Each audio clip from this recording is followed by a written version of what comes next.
Assalamualaikum warahmatullahi wabarakatuh. Welcome back to my channel. Selamat pagi Sobat Mutu Sehat. Bertemu lagi dengan saya Bu Afina di pembelajaran kebutuhan dasar manusia. Di pertemuan yang kedua kali ini Bu Afina melanjutkan di materi yang pertama, yaitu tetap di pembelajaran kebutuhan aman nyaman, istirahat dan tidur.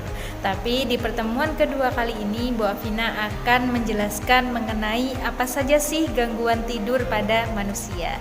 Baik, langsung saja kita simak penjelasan dari Bu Afina melalui slide berikut ini.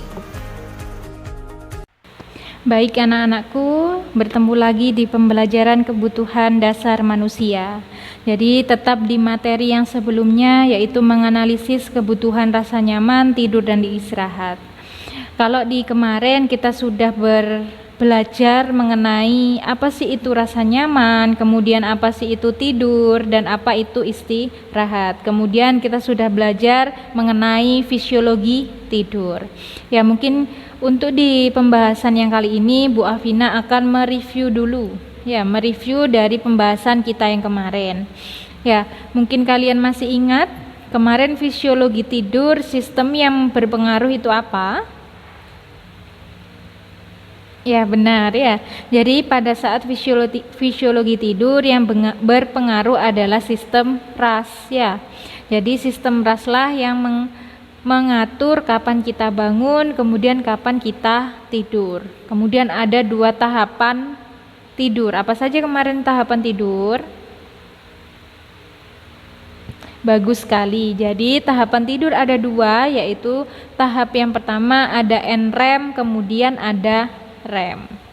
Nah, untuk di materi kali ini Bu Afina akan menjelaskan mengenai apa sih itu gangguan tidur dan apa saja gangguan tidur yang sering kita alami. Nah, sebelum ke pembahasan yang selanjutnya, kita harus tahu apa sih itu gangguan tidur. Jadi, gangguan tidur adalah berbagai macam masalah yang dapat mengakibatkan seseorang tidak dapat tidur. Namanya gangguan, berarti adanya permasalahan ya. Jadi masalah utama, faktor utama yang menyebabkan kita jadi susah tidur itu apa? Ya, karena apalagi remaja, kita ada masalah atau ada stres sedikit, kita biasanya akan susah tidur ya. Kemudian baik selanjutnya, ya ini adalah kondisi psikologis yang menyebabkan gangguan tidur. Yang pertama ada depresi mengakibatkan gangguan tidur REM. Ya, kalau kemarin Bu Afina sudah menjelaskan di tahapan tidur ada NREM dan REM. Ya, pada kondisi pasien dengan depresi atau stres, ya dia akan mengakibatkan gangguan pada tidur REM. Perlu kita ketahui di materi yang sebelumnya bahwa REM adalah tidur yang paling nyenyak atau tidur yang dalam. Ya, kita sudah benar-benar rileks ya, itu ada di REM. Ya, jadi ketika kita mengalami depresi, maka kita akan terganggu tidurnya pada tahapan REM. Kemudian yang kedua ada pikiran yang membebani atau stres. Maksudnya di sini adalah ketika kita ada permasalahan mungkin dengan teman atau dengan orang tua misalkan, atau ada masalah dengan lingkungan, mungkin kita akan merasa terbebani atau ada istilahnya pikiran bahwa masalah itu sangat berat dan tidak bisa kita selesaikan, dan itulah yang membuat kita menjadi susah tidur. Ya, biasanya kepikiran terus ya. Pikiran terus kemudian membuat kita jadi susah tidur. Kemudian yang ketiga ada kondisi tegang atau cemas. Maksudnya di sini adalah kita besok misalkan contohnya ya, kita besok akan menghadapi UAS misalkan ya, atau kita akan menghadapi ujian. Di malam hari pasti kita akan merasa tegang ya, was-was, cemas. Besok ini di ujiannya akan seperti apa, soalnya yang keluar akan seperti apa ya. Inilah maksudnya kondisi tegang atau cemas yang mengakibatkan kita menjadi susah tidur. Jadi istilahnya pikiran yang belum tentu benar yang kita alami, ya itu yang bikin kita susah tidur.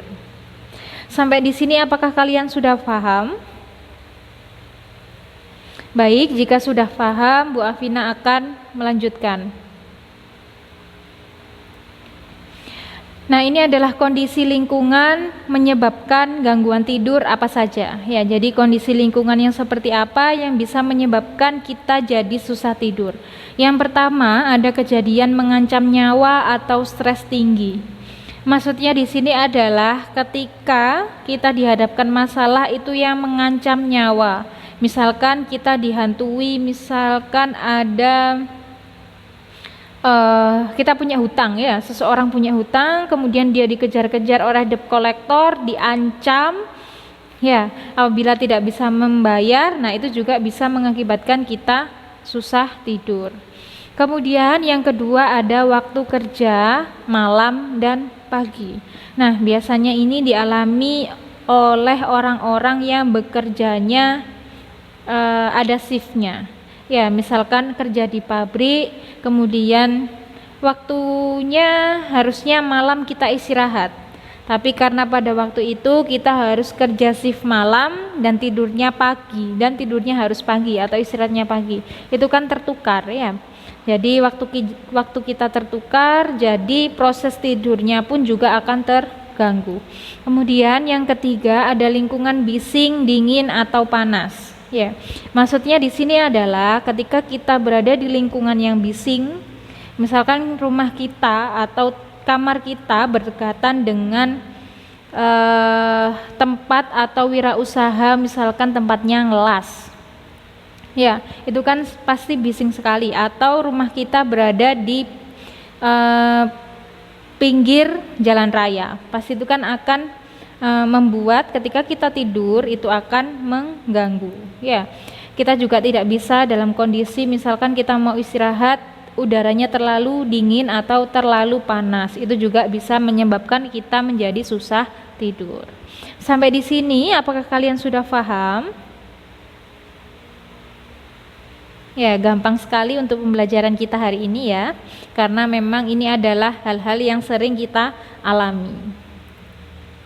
Kemudian, nah ini adalah macam-macam gangguan tidur. Jadi kalian bisa tahu ketika kalian mengalami gangguan tidur, kalian masuk dalam kategori yang mana. Nah, yang pertama ini adalah insomnia yang sering kita alami. Ya, jadi insomnia adalah ketidakmampuan dalam mendapatkan tidur yang baik atau susah tidur. Jadi kalau insomnia ini adalah kata-kata atau kalimat yang sering kita ucapkan. Ya. Jadi kalau insomnia memang seseorang tersebut dia tidak bisa mendapatkan tidur yang baik. Jadi biasanya insomnia ini tidurnya adalah cuma sebentar atau bahkan tidak bisa tidur sama sekali. Kemudian yang kedua ada hipersomnia. Apa itu hipersomnia? Jadi hipersomnia adalah gangguan tidur secara berlebihan lebih dari 9 jam pada malam hari. Nah, ini hayo siapa yang sering tidurnya lebih dari 9 jam di malam hari? Ini adalah termasuk gangguan hipersomnia. Jadi normalnya tidur kita memang kan 7 sampai 8 jam ya per hari. Jadi ketika tidur kita berlebihan lebih dari 9 jam pada malam hari, maka itu dinamakan gangguan. Sampai sini kalian paham? Baik, yang ketiga ada parasomnia.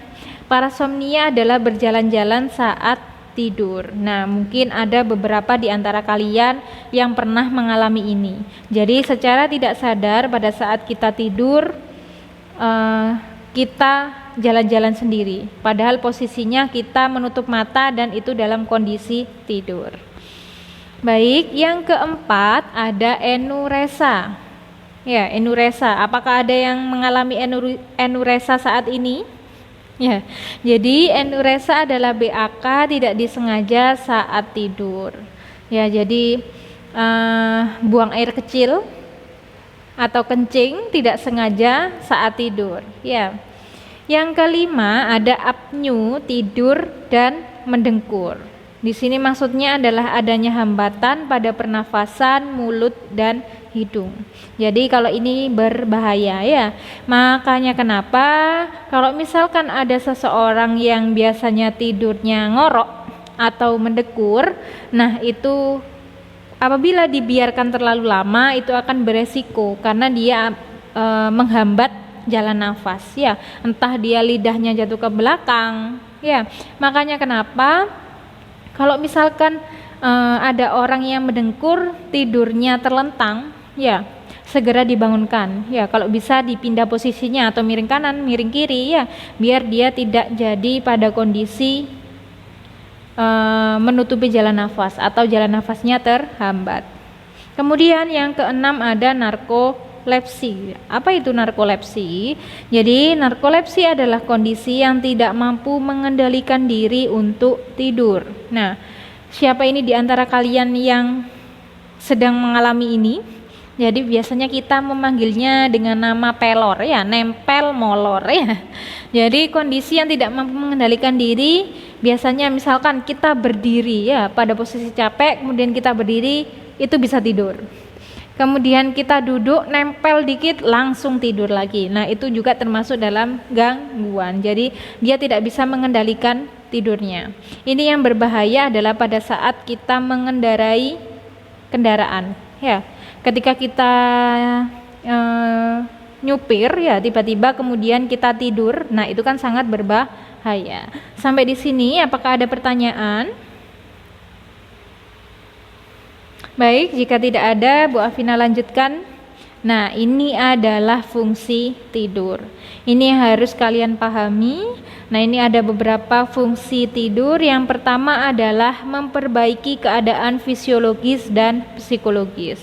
Seperti di materi yang sebelumnya, pada saat kita tidur atau istirahat itu adalah fase di mana waktu tubuh kita untuk memperbaiki atau memulihkan tubuh. Ya, makanya kenapa tidur itu perlu, istirahat itu perlu. Kemudian yang kedua, fungsi tidurnya adalah mengembalikan konsentrasi. Nah, apabila di antara kalian misalkan terlalu sibuk untuk bekerja atau tugasnya terlalu banyak, ketika kalian tidak bisa berkonsentrasi, silakan istirahat terlebih dahulu. Tidur terlebih dahulu ya, itu juga akan fungsinya bisa mengembalikan konsentrasi. Kemudian yang ketiga ada menghilangkan dan melepaskan stres serta ketegangan. Pasti ya, dengan tidur, dengan istirahat itu bisa menghilangkan atau sedikit menurunkan stres serta ketegangan. Yang keempat ada menghemat dan menyediakan energi bagi tubuh. Ya, ketika kita tidur sama halnya kita menghemat dan menyediakan energi tubuh kita untuk keesokan harinya. Makanya tidur di sini penting ya, tidur di malam hari itu penting ya, jangan sampai paginya tidur kemudian malamnya yang bangun ya, karena kalau pagi itu adalah waktu-waktu yang memang bagus dan produktif untuk melakukan aktivitas. Kemudian fungsi tidur yang kelima ada memelihara kesehatan optimal dan mengembalikan kondisi fisik. Ya, sama halnya dengan yang nomor satu, dengan tidur bisa memelihara atau mengembalikan kondisi fisik kita. Jadi ketika kalian sudah merasa lelah, kalian sudah merasa capek, silakan kalian bisa tidur. Ya. Kemudian yang keenam ada memelihara fungsi jantung ya, karena di saat tidurlah itu kesempatan jantung untuk bisa beristirahat juga ya. Jadi ketika kita sudah beraktivitas ya berhari-hari atau dari pagi sampai sore kita sudah beraktivitas, usahakan di malam hari itu adalah waktu kita untuk bisa istirahat. Kasih waktu juga jantung untuk istirahat. Sampai di sini apakah kalian sudah paham? Bagus, nanti jangan lupa untuk dicatat ya. Siapkan buku catatan dan pensilnya untuk mencatat apa yang sudah Bu Afina terangkan hari ini. Kemudian kita juga harus tahu apa saja manfaat dari tidur. Ketika kita tidur bukan hanya istilahnya tidak hanya jeleknya saja ya, tidur juga ada manfaatnya, banyak manfaatnya ya tidur ya. Siapa sih orang yang nggak mau tidur? Pasti semua juga mau tidur ya. Yang pertama adalah mencerdaskan otak Wah, bagus sekali ya. Jadi ketika kalian tadi ya untuk mengembalikan konsentrasi ya. Kemudian yang kedua adalah tubuh ideal dan sehat. Tubuh ideal dan sehat maksudnya di sini apa? Ada yang tahu?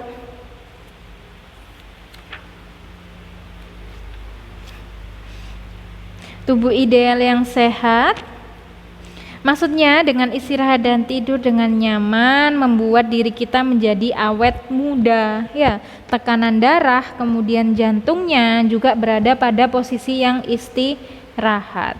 Beda lagi dengan kita yang memang kondisinya susah tidur atau tidak bisa tidur ya. Itu akan menyebabkan serangan jantung beresiko ya. Kemudian kalau misalkan kurang tidur pun juga sangat ada beresiko stres ataupun depresi ya. Kemudian manfaat tidur yang ketiga ada menjauhi stres. Jadi dengan tidur kita bisa meminimalisir stres yang ada. Kemudian yang keempat ada hidup lebih sehat pasti ya. Karena dengan kita tidur kita sama halnya untuk merawat diri kita atau menjaga diri kita agar lebih sehat. Karena tubuh kita juga perlu istirahat ya. Jangan sampai kita forsir untuk bekerja terus atau untuk aktivitas terus. Ya, sampai di sini apakah ada yang ditanyakan? Ketika ada yang tanya, silahkan langsung bertanya di kolom komentar. Baik, itu saja yang bisa Bu Afina sampaikan. Apa saja kesimpulan yang bisa kita dapatkan hari ini? Ya, jadi itu tadi Bu Afina sudah menjelaskan beberapa gangguan istirahat tidur. Tadi ada insomnia, kemudian parasomnia, hipersomnia, narkolepsi, apnea saat tidur, naik teror, dan mendengkur. Nah, itulah gangguan-gangguan yang ada pada saat kita istirahat atau tidur. Nah, salah satu fungsi dari tidur adalah untuk memulihkan dan memperbaiki keadaan fisiologis dan psikologis seseorang. Nah, itu tadi yang bisa Bu Afina sampaikan.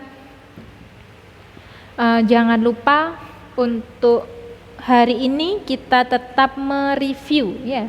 Bu Afina mereview apakah kalian memang benar-benar paham dengan materi hari ini atau tidak. Nah, untuk tugas kali ini atau umpan balik hari ini, yang pertama adalah tulislah dan pahami macam-macam gangguan tidur yang sudah Bu Afina jelaskan. Silakan kalian bisa tulis di buku tulisnya masing-masing sebagai catatan kalian nantinya. Ketika nanti kalian kelas 12, kalian akan menghadapi ujian, kalian tidak bingung mencari materinya. Kemudian yang kedua, Anda seorang perawat. Bagaimana cara Anda menciptakan lingkungan yang nyaman dan rileks sehingga pasien dapat mudah untuk istirahat dan tidur. Nah, ini bagaimana sih cara kalian untuk menciptakan lingkungan yang nyaman untuk pasien itu seperti apa? Baik, mungkin hanya itu saja yang bisa Bu Afina sampaikan.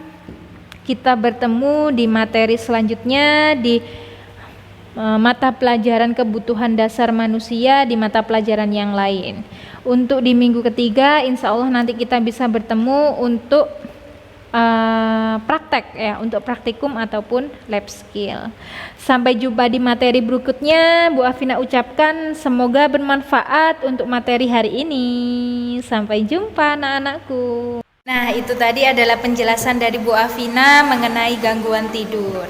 Apabila ada kalian yang materi yang kurang paham, kalian bisa komen di kolom komentar di bawah ini. Sebelum kalian mengakhiri video ini, silahkan kalian absen terlebih dahulu pada kolom komentar. Kemudian setelah kalian selesai menyelesaikan tugas, kalian bisa upload di link yang sudah tersedia di kolom deskripsi. Mungkin hanya itu saja yang bisa Bu Afina sampaikan. Tetap di rumah, tetap jaga kesehatan biar kita bertemu di sekolah, biar bisa tatap muka sehingga kita bisa banyak sharing. Mungkin itu saja yang bisa Bu Afina sampaikan. Saya akhiri. Wassalamualaikum warahmatullahi wabarakatuh. Sampai jumpa.